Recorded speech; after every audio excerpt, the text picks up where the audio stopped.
कहले वो सब चीज़ अपने आप छूट ही गई, जो मुझे तुम्हारे प्रति गुस्सा था, तुम्हारे प्रति जो मुझे घृणा सी लगती थी, सब छूट ही गई अपने आप, और पता नहीं मैं कुछ और ही हो गया।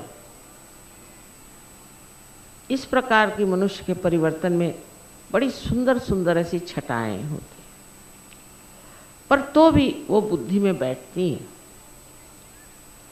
आदमी बुद्धि से उसे परखता है और सोचता है कि कल मैं ऐसे था, आज मैं कैसे ऐसे हुआ, अरे भाई ये चमत्कार कैसे हो गया, मेरी तो ये परेशानियां थी और ये परेशानियां मेरी छूट गए। वे परम चैतन्य है, आप उसके दरबार में आ गए, फिर वो तो सारा काम इतना अचूक करता है और किस तरह से संभालता है, ये बस आप देखते ही रहिए। लोग मुझे हमेशा लिखते रहते हैं, माँ ये चमत्कार हुआ, वो चमत्कार हुआ, इतने चमत्कार लिख भेजे। तो मैंने किसी का भी ये लिख रखो, ये क्या क्या चमत्कार की बातें कर रहे हैं, कोई किताब ही छाप दे। 1 महीने में उसके सर तक तो सारे दोनों तरफ में फाइलें बन गई। उसने कहा मैं इसमें से कौन सी चीज़ छापूँ, आप निकाल के बताएं। मैं कहा मेरे पास समय कहाँ है ये निकालने। और फिर एकदम बहुतों को मैंने देखा है कि कुछ इस मामले में लिखने की, विचार करने की, इस ओर ध्यान देने की भी इच्छाएं बहुत हैं।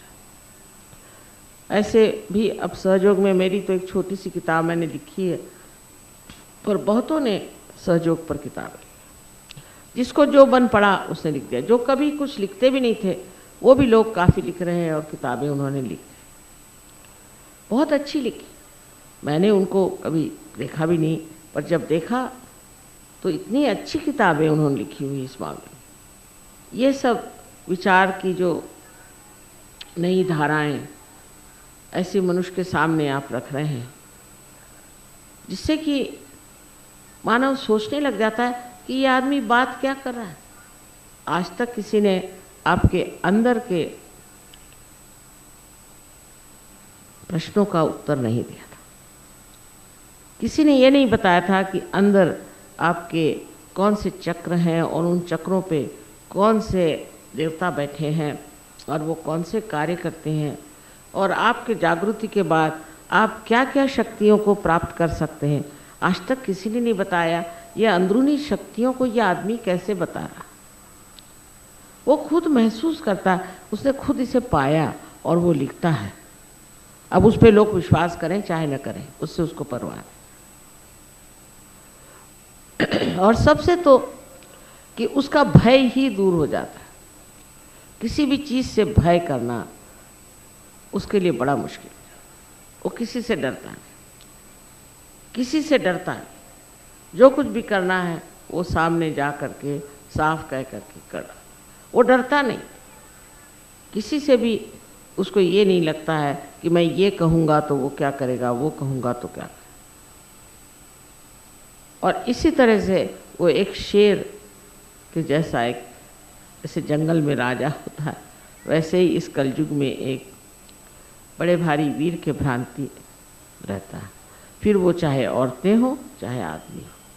मैंने देखा है कि ऐसे उनके अंदर से वीरता के प्रदर्शन होते हैं कि कभी सोचते भी नहीं थे कि ये इंसान कुछ बोलेगा या कुछ करेगा। बहुत से लोग जो स्टेज पर बोलते नहीं थे, मैंने कहा चलो खड़ो हो बोल लो, शुरू कर दिया।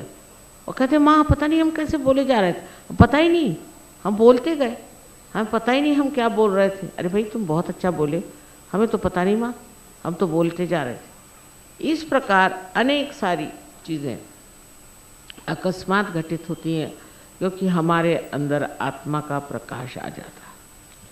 आत्मा के प्रकाश में हम एक दूसरों को पहचानते हैं, एक दूसरों का महत्व जानते हैं, और फिर जो हमें एक दूसरों के प्रति व्यवहार है उसमें प्रेम उमड़ आता है।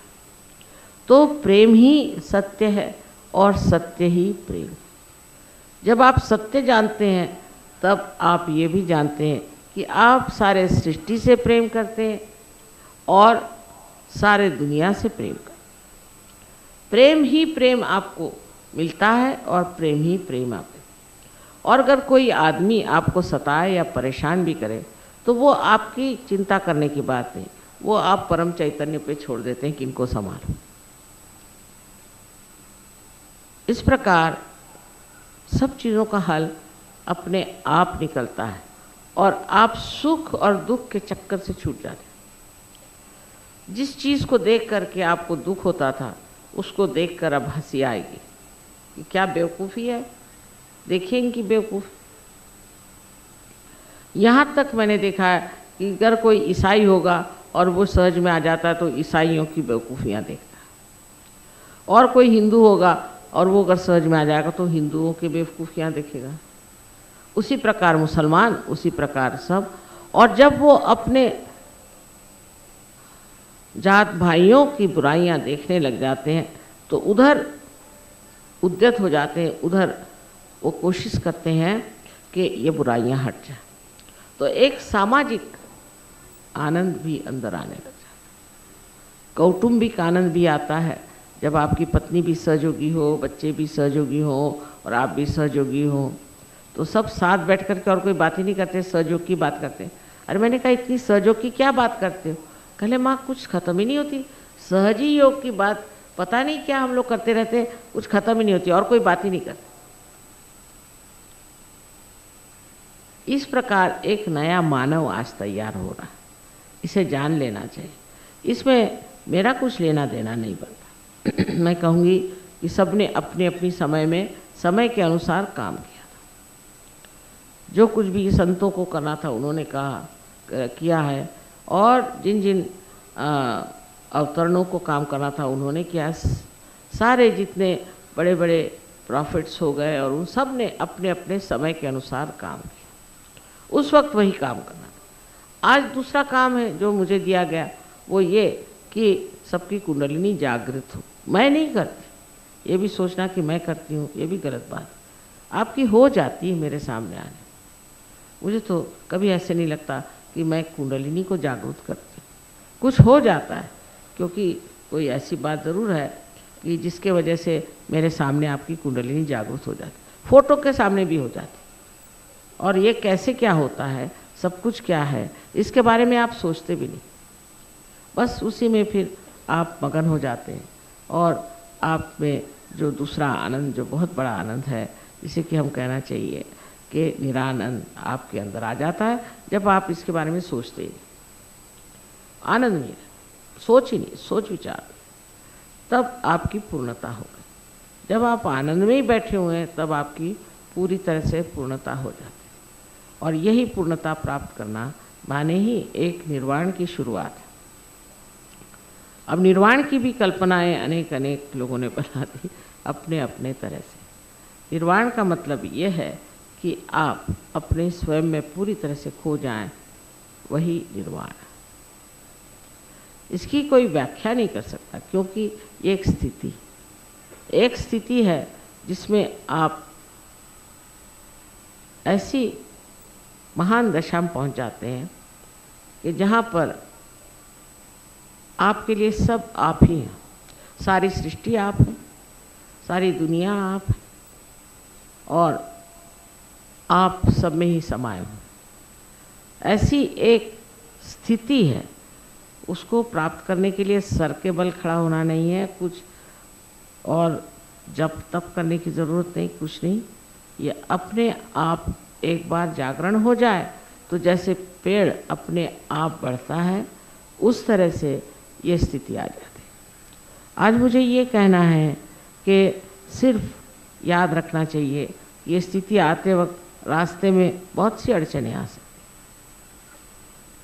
एक चीनी लाओ त्से करके बहुत बड़े कवि हो गए, लेकिन वो बड़े भारी साधु थे और बड़े प्रचारक थे। उन्होंने ताओ करके एक धर्म निकाला। इसका मतलब वो जो है ताओ। अब वो उन्होंने जो एक यांगसी रिवर है उसका वर्णन दिया। मैं भी उस रिवर से गई थी देखने के लिए, तो वाकई में हर 2-3 मिनट बाद उसका सीन बदलता था, और इतने सुंदर सुंदर पेड़ और इतने सुंदर सुंदर पहाड़ जो कि चाइनीज़ लोग अपने चित्रकारी में इस्तेमाल करते हैं, सब उसकी प्रेरणा वहीं से आती है। पूरी समय 24 घंटे में उसके पास बैठे।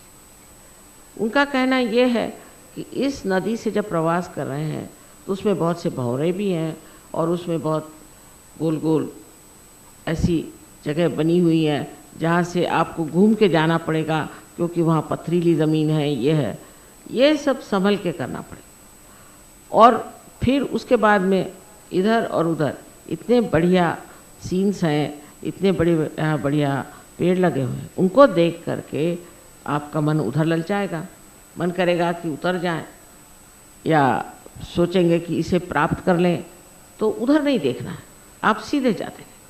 जब समुद्र नज़दीक आ जाएगा तो नदी अपने आप ही बढ़ जाएगी और अपने आप उसके जो किनारे दूर हट जाएंगे और आप नदी फिर समुद्र में समा जाएगी। और वास्तविक ऐसे ही अपने जीवन में भी ये कुंडलिनी के मामले में होता है। सब्सक्राइब कीजिए कुंडलिनी जागरण को और प्रेस कीजिए बेल आइकन को, जिससे कि आपको मिल सके हमारी लेटेस्ट वीडियो सबसे पहले।